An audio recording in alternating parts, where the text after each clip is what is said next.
Hello guys and welcome back to a new video. In this tutorial, I'm going to show you how to change the language on Snapchat. So just please follow my steps until the end and let's begin the tutorial. And so the first step, what we need to do, we need to go and open our Snapchat app. And so I'm going to open it over here. So whenever I open Snapchat, I can choose my account up to the left corner as you can see over here, which is the red icon. And so I click on it.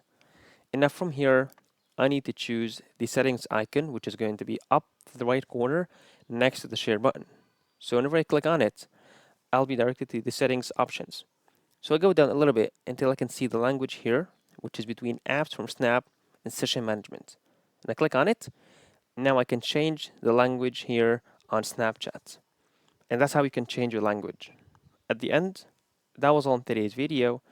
If you find this very helpful, please do not forget to like the video, subscribe to the channel, and also you can leave us a comment down below in the comment section to let us know if the video is helpful, and thanks for watching.